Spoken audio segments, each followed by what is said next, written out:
At Davos, climate risk shifts from disclosure to operations. At Davos this week, climate risk was no longer framed primarily as a reporting challenge or a disclosure alignment exercise. It was discussed as something more immediate and less abstract, an operating constraint shaping where companies can build, insure, staff, and sustain assets. This shift was visible across sessions at the World Economic Forum, WEF, where climate exposure was repeatedly discussed in the context of insurance availability, infrastructure resilience, and asset viability, rather than ESG reporting maturity. Leaders focused less on whether risks are disclosed and more on what happens when those risks begin to limit operational feasibility. From reporting readiness to operational viability, across Davos sessions on infrastructure, insurance markets, industrial competitiveness, and financial stability, a consistent message emerged. Climate exposure is increasingly determining what can operate reliably, regardless of how comprehensively risks are reported. Several operational dynamics surfaced repeatedly in these discussions. Insurance retreat is becoming an early operational signal. Executives and insurers described rising premiums, tighter exclusions, and withdrawal from high-risk regions as factors already influencing site selection and asset planning. Physical climate impacts are being treated as recurring conditions. Extreme heat, flooding, and water stress were discussed not as tail risks, but as ongoing constraints affecting uptime, maintenance cycles, and workforce safety. Regulatory scrutiny is tightening around known risks.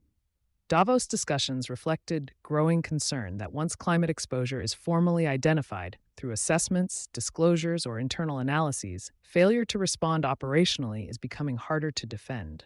In this framing, disclosure does not resolve risk, it formalizes it. Why this shift matters for sustainability and compliance teams. One of the clearest implications from Davos is who is being pulled into these decisions. Sustainability, EHS, and compliance teams are increasingly expected to support asset-level and operational judgments tied to climate exposure, often without direct control over capital allocation, site strategy, or infrastructure investment. This creates a widening governance gap. Climate risks are documented and elevated. Those risks become material to insurance and permitting outcomes, yet responsibility for mitigation remains distributed across functions. Davos discussions repeatedly highlighted that stakeholders are now looking beyond reporting quality toward evidence of operational adaptation. Insurance, infrastructure, and the hard limits of adaptation insurance markets featured prominently in Davos climate discussions, particularly in sessions examining financial stability and risk pricing. Insurers emphasized that climate exposure is increasingly assessed in terms of insurability, not just premium adjustments. In parallel, infrastructure leaders stressed that adaptation has limits. Engineering solutions, cooling systems, flood barriers, redundancy can reduce exposure, but they cannot fully offset geography, heat stress, or hydrological instability. Once assets approach insurance or infrastructure thresholds, disclosure quality becomes secondary to whether continued operation is viable. Climate risk is becoming a location strategy question. Another recurring Davos theme was location risk. Climate exposure is now being evaluated alongside labor availability, energy access, and geopolitical stability when determining where companies invest and operate.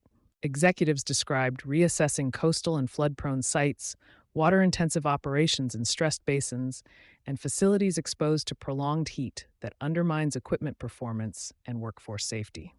In this context, climate risk joins energy and infrastructure capacity as a constraint that cannot be mitigated through reporting alignment alone. What Davos signals going into 2026? The Davos takeaway is not that disclosure frameworks are irrelevant. They remain necessary, but they are no longer sufficient. Climate risk is increasingly treated as operational reality, something that constrains asset lifespan, insurance availability, permitting confidence, workforce continuity, and capital planning. The emerging exposure for organizations is not inadequate disclosure.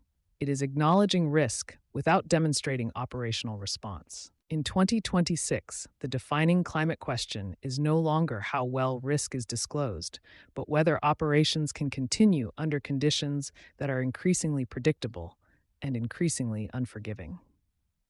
You've been listening to Sustainability Soundbites by Environment and Energy Leader.